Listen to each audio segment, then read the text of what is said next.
এই রবিবার 4 মে নিট 2025 অর্থাৎ ডাক্তারি অভিন্ন প্রবেশিকা পরীক্ষা হতে চলেছে।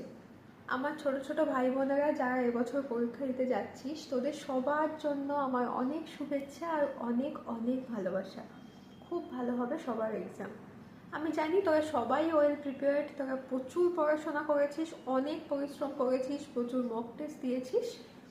একটাই কথা বলবো, টেনশন থাকবে, চিন্তা থাকবেই, মাথাটাকে ঠান্ডা রাখিস। সবসময় মনে রাখবি যে এত পরিশ্রম করেছিস, পড়াশোনা করেছিস, ফর্ম ফিল আপ করেছিস, সব কিন্তু ওই একটা দিনের ওই 3টে ঘন্টার জন্য।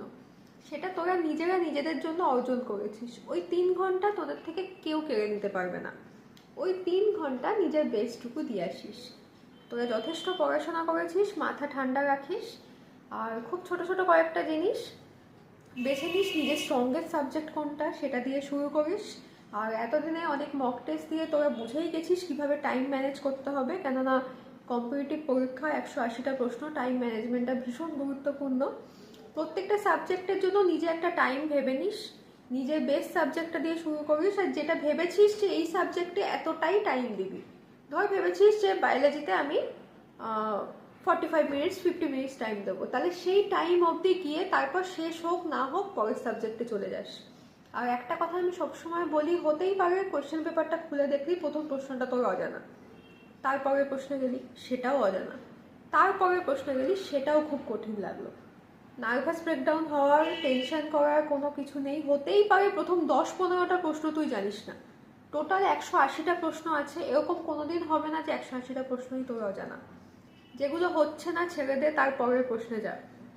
সব সময়, অনেক সময় এটা হয় যে কঠিন প্রশ্ন প্রথম দিকে আছে, বেশি টাইম দিতে গিয়ে এমন হয় যে শেষের দিকে হয়তো আমি অনেকগুলো প্রশ্ন দেখতেই পেলাম না, পরে দেখা গেল যে সেই প্রশ্নগুলো আমি সব জানতাম। এটা যেন না হয়। একবার প্রথম থেকে শেষ অবধি পুরোটা সলভ করিস। প্রথমবার যেগুলো হচ্ছে, একবারে হয়ে যাচ্ছে, সেগুলোই সলভ কর। যেটাতে মনে হচ্ছে যে হচ্ছে না, কঠিন লাগছে, ছেড়ে দে। আর যেটাতে মনে হচ্ছে যে আর হয়তো একটু চেষ্টা করলে আমি পারবো, আর একটু টাইম দিতে হবে, সেটাকে কোনোভাবে মার্ক করে রাখ। একবার পুরো কোশ্চেনটা সলভ করে শেষ অবধি যা, তারপর আবার প্রথম থেকে ফিরে আয়, যেগুলো মার্ক করা ছিল যে আরেকবার চেষ্টা করব বলে, সেইগুলোকে কর। সেটা হয়ে শেষ অবধি যাওয়ার পর তারপর আবার প্রথম থেকে একবার আয়, যেগুলো হয়নি একবার করে দেখে নে যে সেগুলো করা সম্ভব হচ্ছে কিনা। আর ওএমআর মার্ক করার ব্যাপারে, এটা এক একজনের এক এক রকম স্ট্র্যাটেজি থাকে। আমার মনে হয় যে সলভ করার সাথে সাথে ওএমআর মার্ক করে নেওয়াই বেটার, কেননা শেষে ওএমআর মার্ক করবো বলে রাখার জন্য অনেক সময় সময় পাওয়া যায় না। এবং অনেক সময় কি হয় যে পরপর কোয়েশ্চেনে তুই আনসার মার্ক করতে করতে আসছিস, হয়তো একটা ভুল হয়ে গেল, একটা উত্তরটা ছিল বি, তুই করেছিস বি, তুই ওএমআর শিটে মার্ক করলি সি, তাহলে কিন্তু পরপর সবকটা ভুল হতে থাকে। এই জিনিসগুলো অ্যাভয়েড করার জন্য সলভ করার সাথে সাথে ওএমআর মার্ক করে নেওয়া বেটার। কিন্তু আমি বলবো এখন এই মুহূর্তে স্ট্র্যাটেজি চেঞ্জ করিস না। যেভাবে মক টেস্ট দিয়ে এসছিস, যারা এক একটা সাবজেক্টের শেষে সেই সাবজেক্টে ওএমআর ফিল করেছিস, বা যারা একদম শেষে ওএমআর ফিল করেছিস, মানে আমি যেমন করতাম যে একদম শেষে 8 ঘন্টা টাইম রেখে দিতাম, সেটা যারা করেছিস, এতদিন যেভাবে তোদের যে স্ট্র্যাটেজিতে চলেছিস সেইভাবেই কর, কিন্তু সেটার জন্য নির্দিষ্ট টাইমটা রাখিস যাতে ওখানে কোনো ভুল না হয়। এই কয়েকটা ছোট ছোট জিনিস মাথায় রাখিস, পরীক্ষা তোদের সবার খুব ভালো হবে।